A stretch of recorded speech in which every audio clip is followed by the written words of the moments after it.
Welcome to the Prison Post. This is our monthly policy edition hosted by CROP's Director of Business Development, Ken Oliver. As a former policy director himself, Ken invites guests who keep their fingers on the pulse of current legislation and how California's laws are both impacting currently and formerly incarcerated citizens. These thoughtful conversations provide insight into the direction that our state is moving and what we can do to help in mass incarceration while responsibly reforming our prison system. Welcome to the Prison Post Policy Hour. My name is Ken Oliver. I'm the Director of Business Development at the CROP organization. I'm pleased to have with me today Shay Franco-Clausen, who is on the board of the Santa Clara Open Space Authority. How you doing, Shay? I'm doing wonderful. It's a pleasure to have you. Thanks for having me. Right. We're here today to talk about the landscape of California policy and criminal justice, a couple of issues.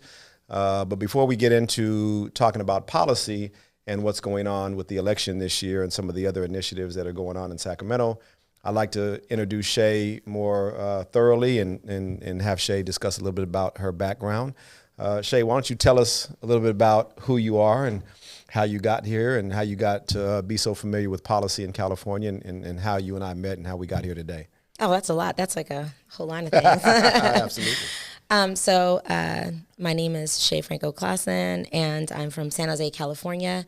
And I come from some humble beginnings. And it wasn't until about 2008 that I didn't understand the impact of policy that was really sort of that eye-opening moment. When you come from communities of color that have been historically disenfranchised, you're conditioned to not have a voice. You're conditioned to not think your voice matters. And you're conditioned to think that the system is supposed to work against you. Sure. And I'm actually an openly gay elected official. And in 2008, Prop 8, I don't know if you're familiar with it,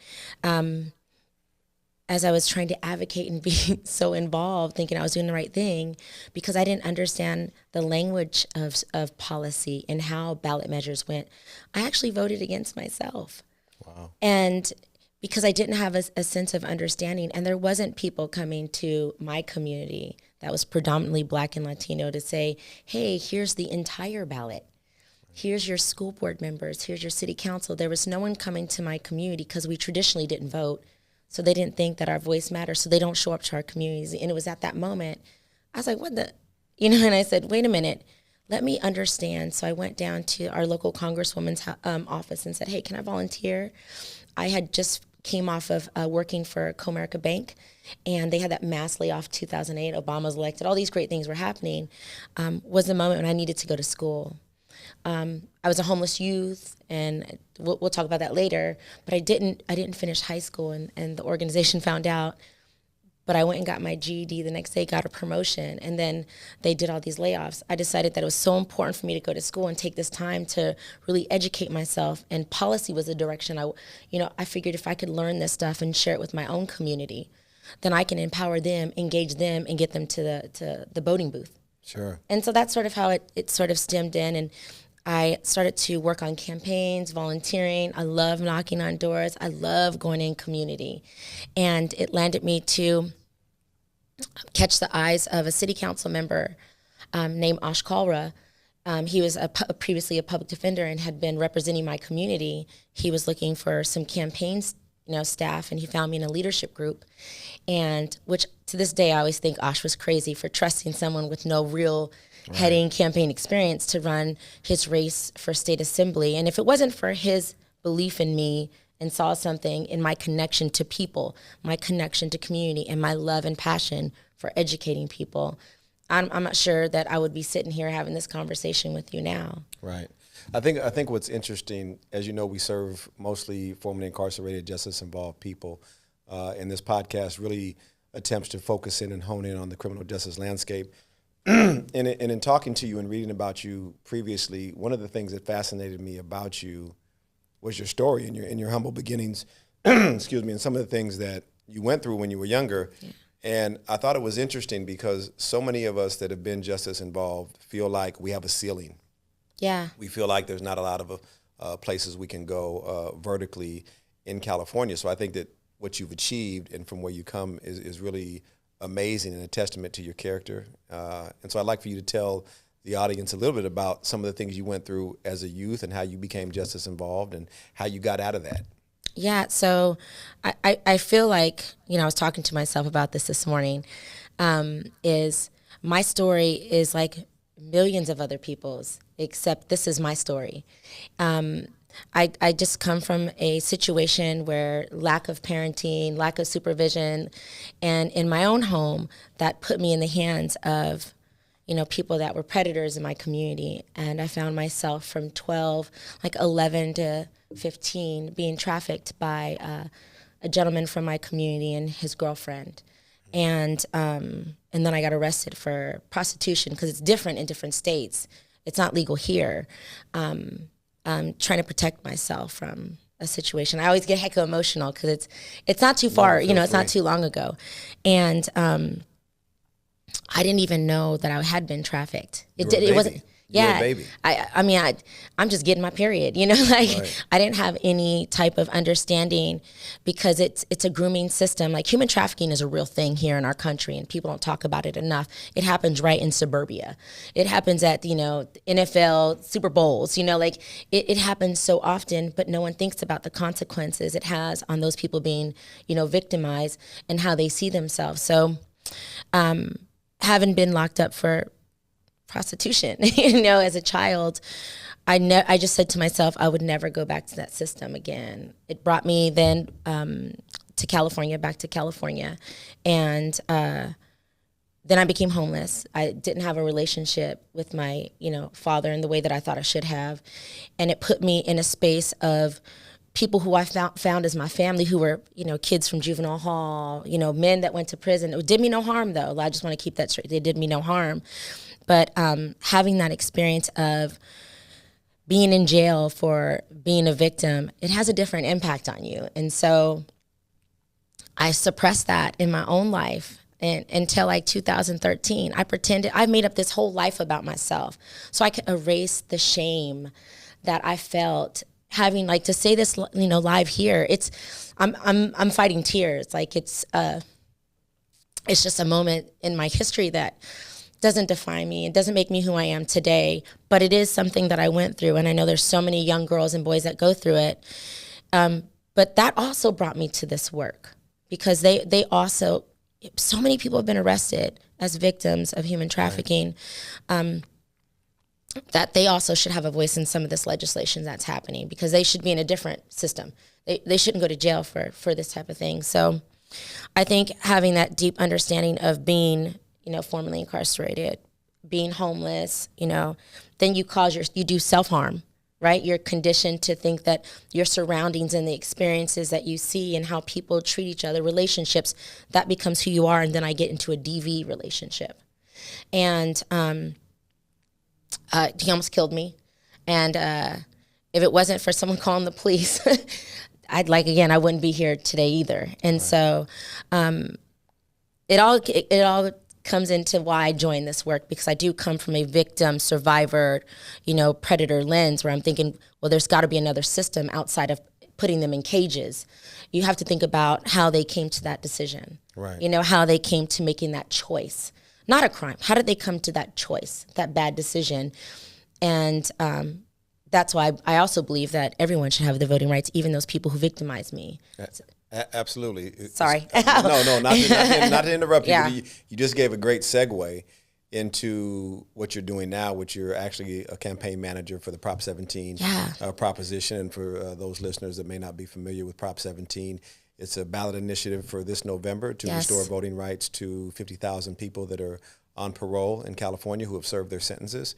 But even before you became campaign manager, I think it's interesting to look at where you were, and we've taken a glimpse into that, and then talk about a little bit where you are now and what you've done in the political circle, because you've actually been on some campaigns prior to Prop 17. Yeah. And I'd like for you to, get full props for what you've done with that, and tell us a little bit about how you got into that work to do campaign managing in general.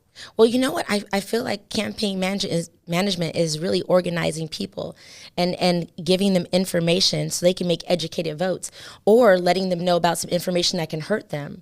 Traditionally, historically, our communities have been purposely left out of the conversation. So I'm working with, I'm going to shout them out now, Sally Lieber, Ann Ravel, because it's hard being a woman in this work. It's, look how many male legislators we have to females. And it's just been Proposition G and H. I mean, there's just been so many different things that I've worked on. And it was finding, how do I educate people? It's all an education system.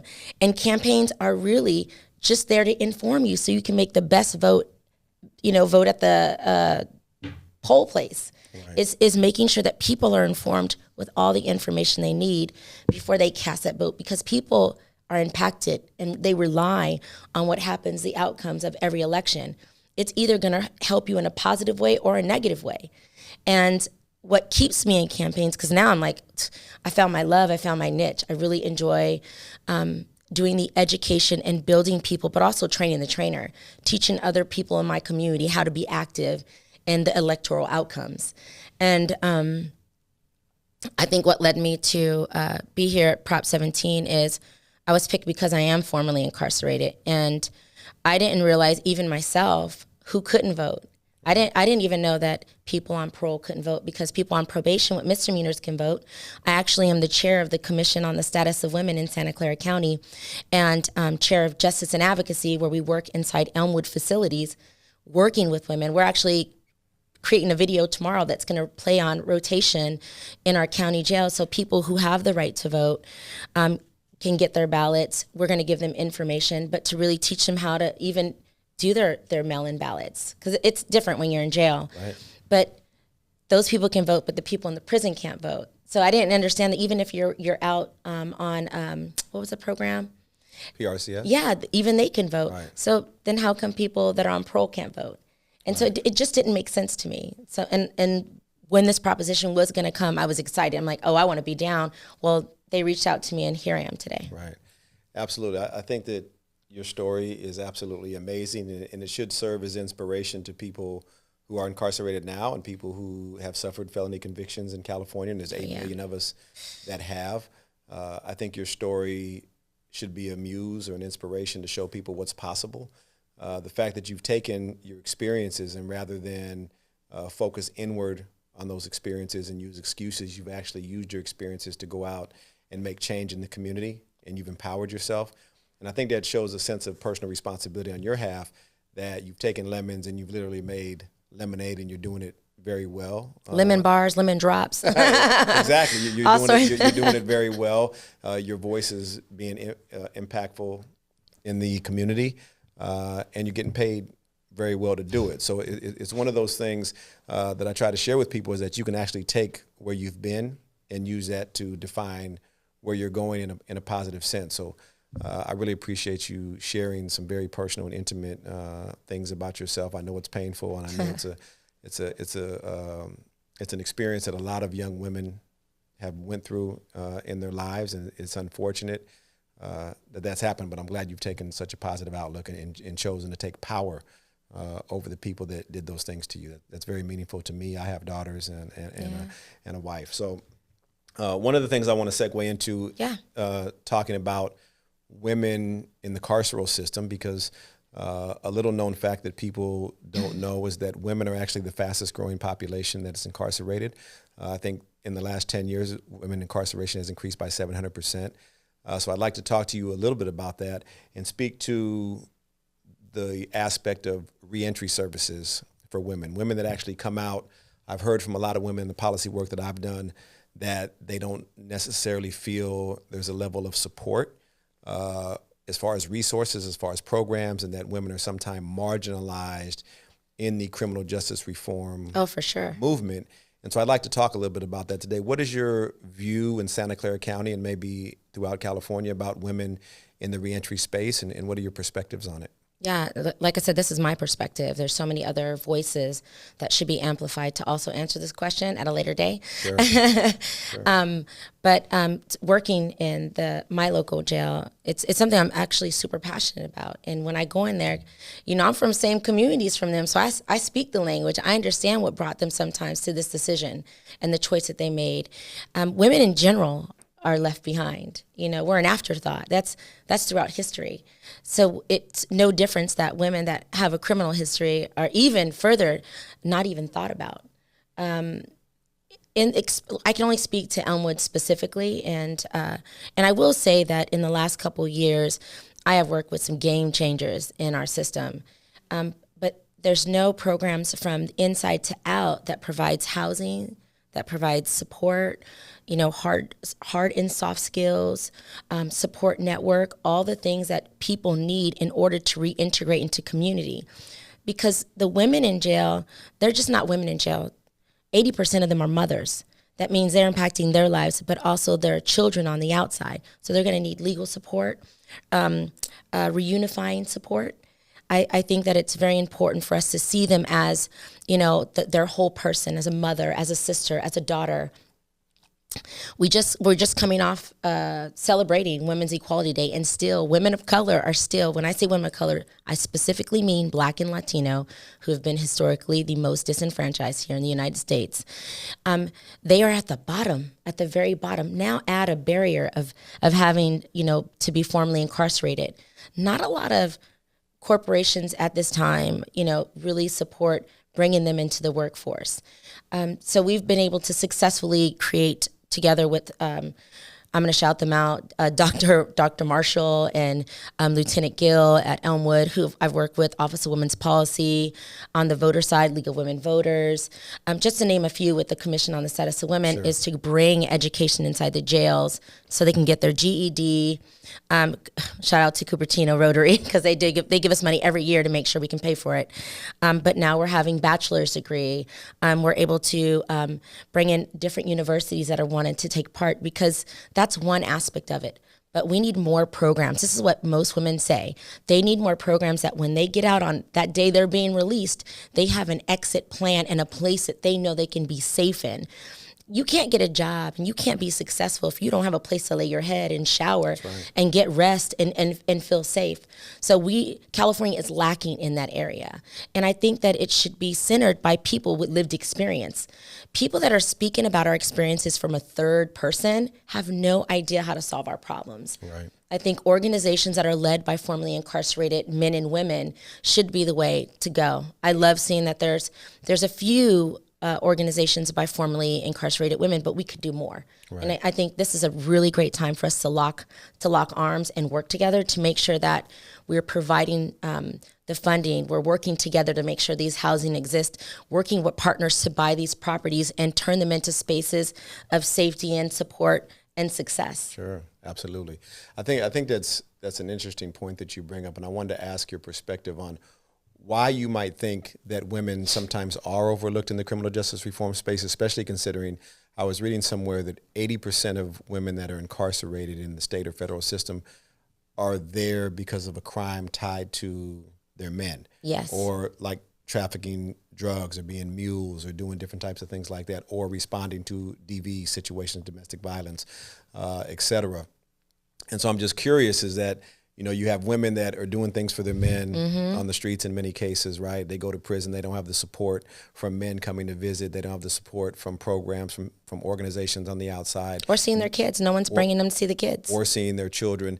And then on the other side of that, in the men's prison, it's the women that typically hold men down, right? It's the women that come to give you support. It's the women that come write you letters and accept your phone call. Put money on the phone. And put money on the for canteen, et cetera. And so I'm just curious, from your perspective, why do you think in the criminal justice space women are overlooked, considering they play such an integral role both on the streets prior to incarceration and while men are incarcerated? This is going to be a layered response. So we have to think about, I saw a report about Black women being single moms. They've always been traditionally single moms. And I have to take that back through Jim Crow, through history, since the inception of this country. As they were brought over as slaves, they separate kinship. Right. As soon as you had some sort of relation, they sold you off to somebody else. It was intentionally to make sure you didn't have power. You didn't have any type of love and support system so that they can keep marginalizing you, using you, and keep you enslaved. I think that is still gone on into the system of prison. There's not a lot of support when it comes to women in general, but women are not the majority of the system. The system is inundated with men. Sure. They're just the majority. And I was in Atlanta last year for the Justice Involved conference, which is, you got to attend it. It's amazing. Right. And it was sad that one of our executives said in our panel that the reason they didn't focus on women of color, Black women specific, is because there wasn't a lot of them. So then I thought of that, well, is that how they feel about women in general? Because there's not enough of us in the jail that we don't get the same services. We don't get the same services as men because there's just more of them. And women, we're just naturally an afterthought. I mean, in our job placement, in how we get paid in the workplace, even for promotions. I just interviewed for a job, I won't say where, and even in my interview, they said, well, capacity, how are you gonna be able to do this? Because you have kids, and how are you gonna, and I was thinking, right. Why am I in the gender role to be the only person take? I have a loving relationship where we equally take for. So those are the types of things that are naturally put on women, and that we're not always seen as leading. But times are changing. Right. Times are changing right now. I'm sitting here today, and there's a lot of more women like me that are standing up, leading with our truths to make sure that there's more women. So it's women-centered, moving to the front. Sure. I think that it's important, I just want to throw out there that we at CROP, we understand that problems of mass incarceration and reentry are human problems rather than gender-specific problems, right? So even though women are outnumbered 8-fold, 10-fold in the carceral system, I mean, women are just as much human beings as men. So when we talk about finding solutions to problems, those solutions need to be spread out equally across the human landscape, right? And gender really doesn't play a part in that in my eyesight, in our eyesight as an organization. But that's new thinking. Well, maybe new thinking. It's the way I've always thought. But if it is new thinking, then we're going to break new ground because that's how we move forward. So with that in mind, what are some of the things that you think or that you've seen that women need to be more supported when they come home after experiencing large amounts of time after being incarcerated? What is it that they need, or what is it that we can do to better support them in not only a short-term transition, right, but a long-term transition, so they never have to look back into being pushed onto the fringes of society and making decisions that they may not necessarily make if they had the support? Yeah, I actually did for a while with no one's help. I sort of took it amongst myself to find out which of the women were in Elmwood were being released. And so I went to a local judge who I work with. She's my mentor. Shout out Judge Chapman. And I went and got their size clothes, got them like 6 outfits, a duffel bag, picked the release, and worked with this organization, Life Moves, so that I can bring her in, take her to get to meet, talk to her, and take her to the program, and then connect with her every week. I have no association to any of the organizations that are mandating her to be there. So I'm just a sister. I'm just a friend. Right. And I seen that work. I only did it with 7 women, just to test it out of my own pocket, just to see how that, and only one went back. This one, I knew that I felt it in my mind. I'm like, I'm not going to be able to help her as much as I want to, but because they need these programs are like 6 months, 9 months. If someone's done 10 years, you think you're going to turn them around in 6 to 9 months? Right. They need at least 18 months or longer to just ground themselves, and in programs that are going to help them get a job so they can sustain themselves. Get them the therapy. They always go to AA and drug rehabilitation. It's always those two. Why not find out what sparks their interest and support them in ways that they want to be supported, and quit telling them how they want to be supported. Absolutely. And I think that coupled together is working with the ROs to find out who's getting out and start talking to them 6 months before they get out. To find out where their mind's at, let them know they got support on the outside, because then they start thinking about, man, when I get out, I'm going to be at this program. I'm going to be able to do X, Y, and Z. If you don't give them something to look forward to, then what do you expect from them? Because then they have to, when they get out, they get a token, they can get on the light rail, and guess where they go? Right back to the same situation that got them here in the first place. So I think that we need to be more thoughtful on the inside. And have somebody pick them up. It ain't nothing to pick somebody up and take them to get some food. Right. And act interested in them and follow through. It's very simple, and those are the programs we need. What role, I appreciate that, thank you. What role do you see housing and skill development playing for women coming out of periods of incarceration. We know that typically prison systems don't provide the best vocational training. We know that they are light years behind when it comes to technology because they don't want people in prison having access to the internet or technology. Right. So when people come out, and women specifically, we're so far behind the 8 ball in the employment sector. And so we're typically pushed out into marginal jobs that pay $14. Small wages, $14, $15 an hour. And I know that Santa Clara County is one of the most expensive counties in California. LA County is expensive. Alameda County is expensive. San Francisco County is expensive. So I'm just wondering from you, do you think that women paroling to a place like Santa Clara County, how is it that they can survive without the necessary job skills, and do they need them? What kind of skills do they need? You know, how can organizations help in reference to that, long-term housing, et cetera, and so forth? I mean, I'm struggling now on real talk. And you have to look at the economy they're coming back to, and what are the opportunities and jobs that present themselves? What can they do? And I think that's like where I live in Silicon Valley. So guess what's there? Tech. Right. We need more stronger partnerships with our local, the Googles, the Microsofts, the Teslas, if they're into, repairing cars. I think that having those partnerships and working with them to have opportunities for those job skills will make them more successful. Someone making $14 an hour in Santa Clara County or San Jose, it's not suffice. That's why you see, 10 families living together. Right. And so I think the partnership, whatever economy is flourishing out in that community, I think it's the company's also, it's a responsibility to pay attention to the communities they actually work in, to make sure that they're offering great partnerships with programs that are offering these connections to those people that are paroling into their community. That's the only way they're going to be successful. Sure, and I think you mentioned something to me in a previous conversation about the scarcity mindset. I think that I really enjoyed you saying that because we talk about that a lot here at CROP. I think that using those type of businesses in the community that are successful, looking for the best in people that are returning back to the community is a better way to go than looking for the worst.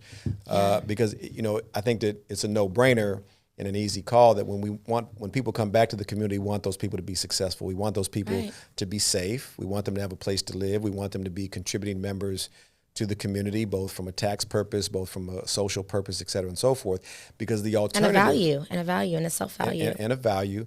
Because the alternative is that if we continue to look for the worst in people and push people out on the fringes, what ends up happening is it endangers the entire community. It doesn't increase public safety. It forces people into bad situations where they might make poor decisions or impulsive decisions just to survive. And so I give you kudos for making that point about tech and really empowering people to have long sustaining careers versus just marginal gig economy type jobs. So I appreciate that. Last question about women in the movement. What role do you think women should play in the criminal justice reform movement? Because when we look at the landscape, there's so many male-led organizations. Right. Most of the conversations center and the stories center around what's happening inside male prisons because, men typically are the majority. So I'm wondering from you, because women are a minority in the criminal justice system in California nationwide, what role do you think they should have? Should it be leadership? Should it be support? What should we be expecting from women who are directly impacted from the criminal justice system? Leadership and support.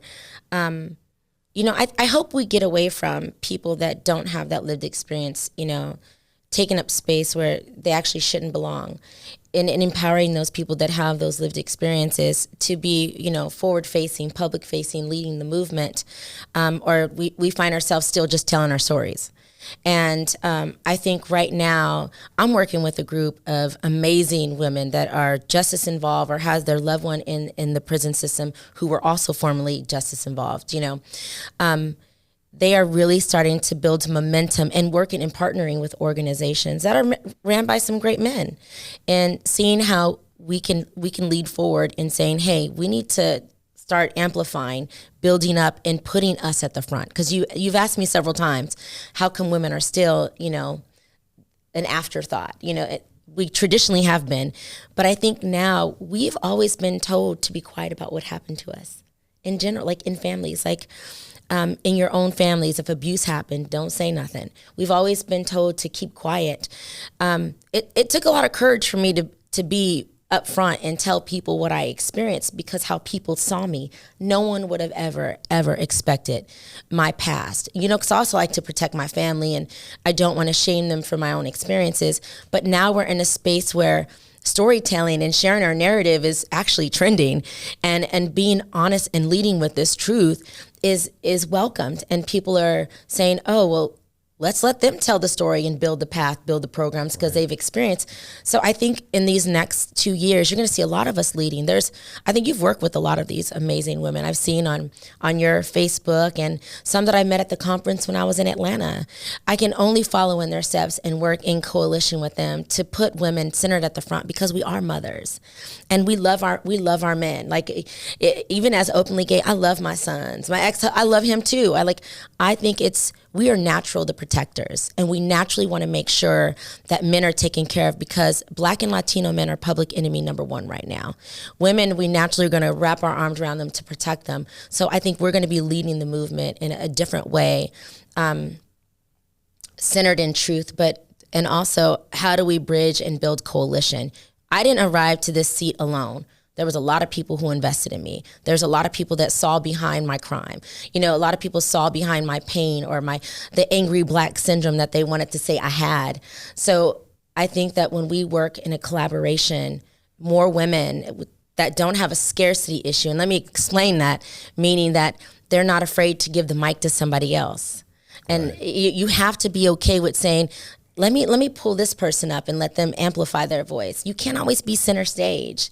I mean, I'm honored just to even be here. Every time someone gives me an opportunity to speak, I'm honored. But I believe that I should pull somebody else up here to sit here next time. And a saying I always say, that I could light every person's room in the audience who's watching, and my flame remains the same. I lose nothing.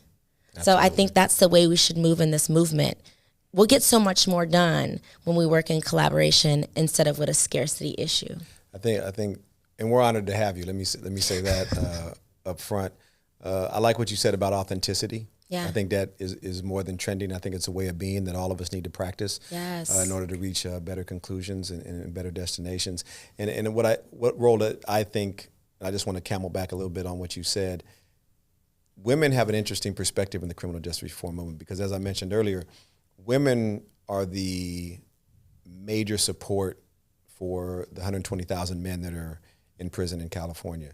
It's women that are holding men down and providing the support, short and long term. And then it's also women that are being incarcerated. So women have an interesting view that men don't. Typically, and I've talked to dozens and dozens of women that have been incarcerated, like the visiting rooms aren't packed with men going to support women when they're doing time, which is unfortunate. Because they deserve just as much support as we get. It's other women. It's other women bringing their kids. It's other women. But I think that having a perspective from both sides of the fence, or wall, if you will, provides women a unique vantage point that men don't have in the criminal justice reform space. So I think that they have probably more value and input than even us men have when it comes to solving some of these issues around mass incarceration, reentry, et cetera, and so forth. So I really appreciate that perspective, and I hope to see many more women looking at you as a leader and following your footsteps rather than you just following other people's footsteps. I don't want anybody to follow me. I want them to walk right next to me. Well, you inspire me. I'd follow you anywhere, right? I'd follow you off a cliff. So let's transition just a little bit and talk about something that's very dear to my heart, something that's very dear to your heart, and that's Prop 17 and having voting rights restored for people that have served their sentences in California, men and women, and talk about why that's important. And I guess I would be interested in hearing from you a little bit about the history of how disenfranchisement came to be in the United States, simply because, this country was founded on no taxation, no representation. That was part of the Boston Tea Party and their secession from Great Britain, as you know. And so a country that's really founded on this notion of this particular civil right, it's interesting to look at the history of disenfranchising its own citizens and how that started. Can you speak a little bit about the history before we get into the present day thing about disenfranchisement? I mean, we have It's no secret. I mean, we're seeing history replay itself right now in mainstream, on social media, as the civil unrest is happening all over. You know, I think this country was founded on lies, deception, killing, and oppressing a certain people. And it was an extension. Jim Crow laws were extension when slaves are free, is to criminalize them so they can disenfranchise them at the voting place as well as in their community. They can take their land. They can take everything. I mean, people were being lynched because they wanted to vote. That history is still in the fabric of the Constitution in California. Sure. People still do not have the right to vote. It's a form of disenfranchisement that stems from Jim Crow. Right. And so even as, if you go onto our website, yeson17.vote, we actually have a really beautiful history of how it's put together, a collaboration of a coalition that puts that together, not by me at all. But it really tells you how California also didn't accept, ratifying and changing, it shows the 15th Amendment, right? Yeah, the 15th Amendment. Right. And it just shows the misstep of California over and over again, that we're in 2020 and we're still saying like people should have the right to vote. And it's a specific, because 3 out of 4 people in prison now are Black or Latino or Asian or, indigenous. Right. So it is specific versus white collar crime. You pay a fine. Sure. You don't do the time. You pay the crime. It's a system that was designed to excessively sentence us, to keep us in a system and to keep us in cages. So I just think that, but how it's really disenfranchised us in representation is not allowing certain demographics to vote. It's keeping people from having an opportunity to decide on who's going to be their school board member, their state senator, the congressional representative. Attorneys. District attorneys, sheriffs. Those are really people, like I was saying in our conversation earlier, it's like even the prison system, the people who oversee it. I think we talked about... Ralph Diaz. Yeah, he's leaving and he's handed over. He got appointed, Kathleen Allison, got appointed by the governor. That's a handover. That's right. Absolutely. But why not have that person run for that seat, and they have to have these qualifications, from a restorative rehabilitation lens, so that they're actually coming there to bring, hey, we need to change and move things in the direction that we see we should be going. Right. The same with police chiefs. Only Santa Clara, the city of Santa Clara is the only city in California that elects their police chief. So they act different. Right. You could recall them, you can pull them down. I want to amend California Charter to also make sure that those people, like all chiefs, have to run for their seat, and they have to have a certain background, which leads me to, if 50,000 people had an opportunity to cast their vote, then it changes the outcomes, because some elections have been won by 7 votes. Right. Absolutely. So your vote absolutely matters. And they're able to make decisions because when consultants like me and bigger consultants, they look and say, okay, well, this population really isn't voting, so we're not going to target our message or any of their issues because they're not going to show up anyways. We can do one thing about restoring their vote, but we got to spend the next 4 years of empowering that vote and educating that vote.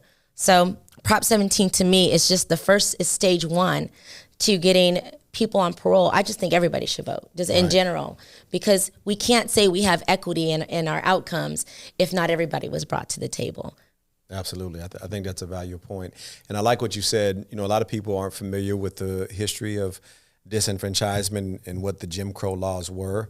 And I just like to just add in there, if I can, about what they called the Black Codes. Oh, yeah. The people that were slaves actually outnumbered whites in the South by like 3 to 1.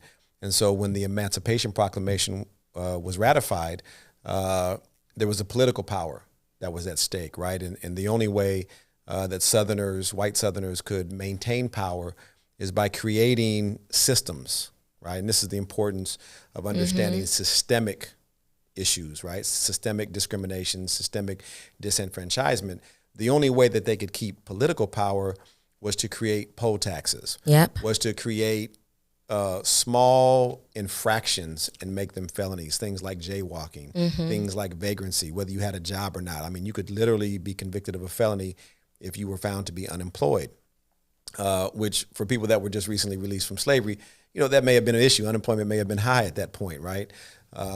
So when these systems were put in place to disenfranchise populations in order to maintain power, other states, even other states that weren't slaveholding states, adopted these measures to keep people in color. In California, for example, even though California wasn't a slave state, they used disenfranchisement to marginalize and neutralize power from the indigenous populations, both Native Americans and Mexican populations. A lot of people don't know that. Even Chinese populations in places in Northern California and San Francisco, in order to stop them from gaining political power. So the history of disenfranchisement is not really just about criminality, which a lot of people associate it with. It's really about power grabs and how can we use tools and mechanisms to maintain the status quo, to maintain our authority and ability to control populations, right? Right. And that's one of the reasons why ballot measures like Prop 17 are so important. I know last year, 2018, in Florida, they passed a proposition there where it gave back 1.4 million people's right to vote who had felony convictions, right? And when you think about what happened in the 2000 election between Bush and Gore, and I think at last counted that state was decided by 300 or 400 votes after they counted all the hanging chads, it just shows you, like, if 1.5 million more people could have voted then, right, like what would have been the outcome of that state's election, electoral votes, and then what trajectory would that have sent the country with a different president, right? I mean, we'd like to think that it would have went and maybe in a different direction. So it's very important that we understand the history of it and understand that we have to unwind, I think. I remember that election. Right. We have to unwind some of these systemic issues if we want to move forward in the name of community. Yes. Right? Which is very, very important. I'd like to talk a little bit about, and you touched on it briefly, but I'd like for you to expand upon it a little bit about why, because people say 50,000 people, that's nothing in the state of California, has 30 million people, right? Why are we focused so heavily, almost 40, why are we focusing on this issue of 50,000 people? Can you speak a little bit more about local races, congressional races at the federal level, and how small a fraction those races are decided and why 50,000 votes may matter? Right. We had just one in the last election cycle. It was decided by 7 votes. 7 votes.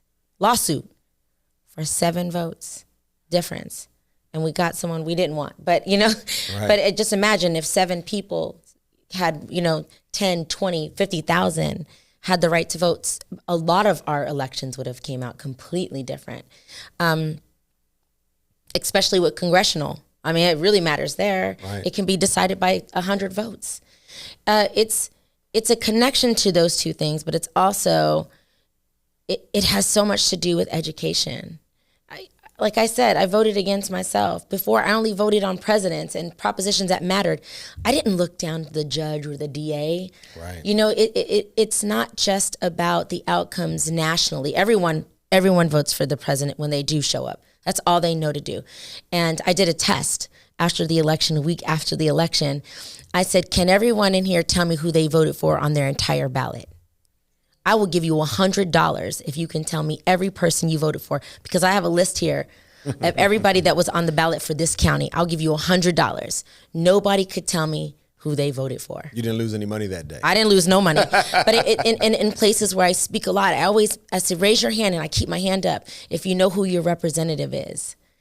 I'm usually always the last one with my hand up, from school board to city council to all those different roles. So those 50,000 people will have a voice, because I think this population of people are being charged up right now. They're excited about Prop 17. So we're engaging them to be a part of the regular voting, population. Right. Because what you don't realize is a lot of ballots that go out, only half of them come back. So there's a disconnect in how we're exciting people about voting or about representation. So this 50,000 people, and that doesn't include people who may be getting out, getting their sentence commuted, or who may be out in 6 months. 50,000 just represents who's out right now. Sure. We want to make sure that when they, even from the inside, that they know once they come out, we're going to talk to them about voting and tell them about their community and get them active and engaged, because I believe Initiate Justice did a survey of 1,000 people and asking them, what was the importance of having their right to vote. And everyone's like, if you gave me the right to vote, I'll be so much more engaged. I'll have a deeper sense of connection to my community and the outcomes.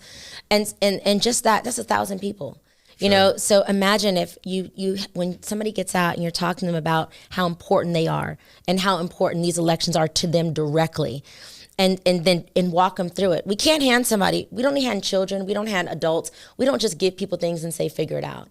We should be able to walk them through the process. And so once this passes, that's right, once it passes, I'm excited about the rollout and talking to communities inside the prisons and out about what these roles in their community and how they impact them, all the way to the legislators who either pass bills and get them signed by the governor or not. Yeah, that's a great point, and I appreciate that. That was very important to talk in terms of already winning, right? We winning. Those positive affirmations. I think it's important too, or I want to ask you, do you think it's important to instill the dignity back in people that are coming home? Because one of the things that was interesting to me, I was intimately involved with, ACA 6 and trying to restore voting rights for this population, is that the state of California expects people when they get out of prison to work, to stay out of trouble. They definitely take taxes. My own tax statement is a testament to that in California and federally, and really participate in society in every meaningful way by doing the right thing and taking personal responsibility. The unfortunate thing and the ironic thing is that California does not actually reward those good steps and good actions with the civil right of voting, which is very strange to me, because when you look at people that are on probation for felonies, when you look at people that are on PRCS, community supervision, for felonies as a result of realignment, once they've served their time and they walk out of being incarcerated, they are actually able to vote. So they can vote immediately. Yet people coming out of the prison context who may have done the same exact crime as somebody on PRCS or probation, may have had the same exact felony, may have went to the same exact judge, have their civil disabilities handcuffed, if you will, by not allowing them to vote and experiencing hundreds of other civil disabilities that we know about. And I just think that that's odd, that California law allows such a stagnation in civil rights, because voting is so very important. Right. And I think that telling people that you can participate in community, we want you to participate in community, we want you to be a productive member of the community, but we don't want you to have a voice. Right. Right? I think that sends a mixed message for people. And I think there's something to be said for inclusivity, at least if not on a symbolic level, on a real meaningful level, to tell people that you are a part of the California electorate and your voice counts and you have a say in what goes on in your community. Like you said, sheriffs, DAs, in some cases school board members for where your kids go to school. We should be honoring people to participate in that process, because I think that's part of transformation. And so I wanted to hear your thoughts on what you think that does for people coming home. You just said it all. No, I didn't say it all. I mean, I think that we're just in a really interesting time where we haven't put so much value behind voting. To me, just from my perspective, until like the last 10 years. We don't meet people where they are. We didn't do it in different languages to isolate people. The system is intentional. That's it. It's intentional. And right now we are going to change laws to make sure that we take another step in restoring those rights. You broke it down. You actually educated me on a lot of different things. My wife said, you can lose your right to vote by stealing that iPhone. So that's felony. Anything over $950, she's like, is a felony. How is that fair? She's like, the measurement system doesn't equate. And so I really don't have much to say, because to me it just I think we're just catching up to what we should have already done a long time ago. Right. And it doesn't make sense while there's a difference, while one population can vote in the other. And that's what we're going to do in November. We're going to make it make sense and give everyone that's out here on parole the right to vote as a step one. In your experience as campaign manager, are you finding that Californians have an appetite for this type of reform? Or are you finding resistance? What are some of the things that you're hearing being involved in the campaign from California citizenry? We did some polling, and I'm not even sure if I can disclose that, to be honest, but we traditionally target certain audiences, right? We want the 5 out of 5s, the 4 out of 5, white women from this age to that age, white males, who traditionally show up. Amongst those people, we're finding that once you break it down to them, just like you so eloquently just did about the difference, they're like, well, wait, why is this happening? Even to them, I'm hearing a lot of the time, wait, what? A lot of people didn't even know they couldn't vote. Right. So many people didn't know they couldn't vote. Now, when you talk to law enforcement, because I'm not afraid to attack the lion, right? I show right up and say, oh, let's have this conversation. How do you feel? Most of the probation, parole, and police officers I've spoken to, they're like, oh, this is simple. They should have the right to vote. Right. Some of them didn't even know they didn't have the right to vote because they're not focusing on policy as police officers, not even probation officer, parole officers. Many of them didn't even know. And I was bringing it to them like brand new news. I was like, here you go. And they, but in my own community, I live in Santa Clara County, which is predominantly very conservative / liberal whites. And they're active right now. I think 2017, Trump being elected has really activated them and given them a glimpse into our life. Like me, I'm like, oh, good, I can take a break, right. And so I think amongst the people that are the majority of the population are sympathetic and sort of take a little bit of responsibility of being sort of part of this oppression and disenfranchisement of people. Right. And so as we're seeing the conversations, people are reading White Fragility. They're having this reckoning with themselves. They also want to take a part of righting those wrongs. Right. So that's just from what I see. I don't just work in this. I work in so many different, from environmental protections, LGBT rights, immigration. I work in so many different intersections of criminal justice. I can tell you now is I lean on them to do the right thing.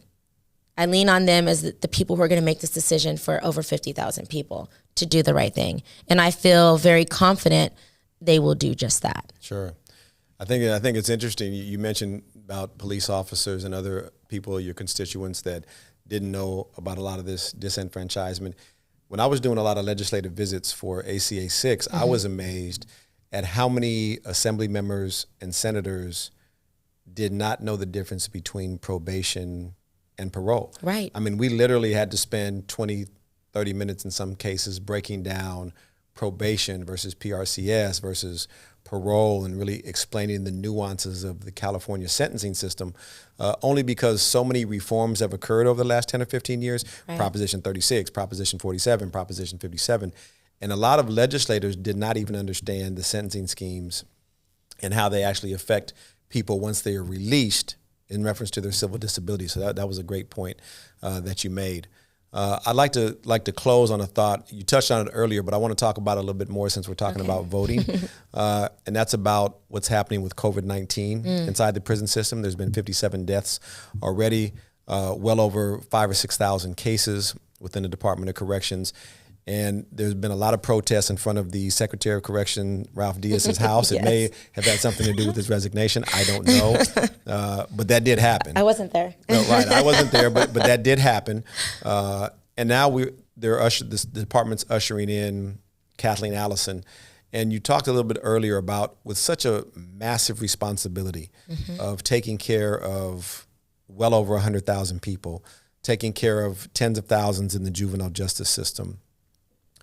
Should leadership in the incarceration system, should that be decided by the California electorate, or should that be an appointment? And do you think that there's a possibility in the future that maybe there's a constitutional amendment or a legislative change to have someone that has such a grave and great responsibility of managing these populations, their lives, should be elected by the people where there's actually some accountability tied to it?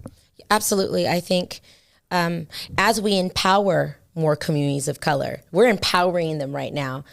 Absolutely. I think if you hold people accountable and that have some sort of requirement, I mean, we don't require much of people who are running right now, sadly.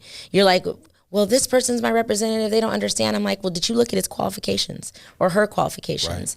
Right. I think that someone that has oversight of such a large system should be an elected body. And this person should have to run for the seat and prove to to the voters of California why they deserve to be in this position as we move toward this more, restorative reform that we're all advocating for, and we're not going to stop. Absolutely, they should be someone that is elected. Sure. Well, I appreciate that, Shay. We're going to bring today's policy show to a close. You've been a great guest, and you've informed me on so many things, and it's great to have your perspective. I look forward to having the opportunity to work with you, hopefully in the future. Yeah, me too. And you're welcome back here anytime to the Prison Post podcast to talk policy or any other issue that you want to talk about. Well, I want to end with make sure that you follow us on Instagram at Yes on Prop 17, as well as go to our website. It is www.yeson17.vote. There's so many ways you can get involved. We actually have a really amazing toolkit for you to share with your family, your friends. The only way that we're going to pass this is if you all take action, sharing with 10 to 20 people, just like you share that lipstick or them shoes you got. It's an opportunity for us to make a systemic change, as many steps as to equity and inclusion, and I really rely on you as California voters. And even if you can't vote, get your community, your sisters, your family to vote for you. We have 50,000 people's lives and their opportunity to be a part of the electoral process in our hands as Californians who have the right to vote. Please cast your vote yes on Prop 17. And if people want to find you or follow you on any future webcasts or things that you have going on? So, you can follow me at Sugar Shay, and it's SHUGGASHAY on Instagram. I actually will be launching my own podcast called The Bridge that brings all of us together, from the arts to the electoral body to community organizers like yourself, to talk about the intersectionality of this work. We have to come together and really bridge things in order for us to have a successful, sustainable future. And you're going to be speaking again soon on a webinar.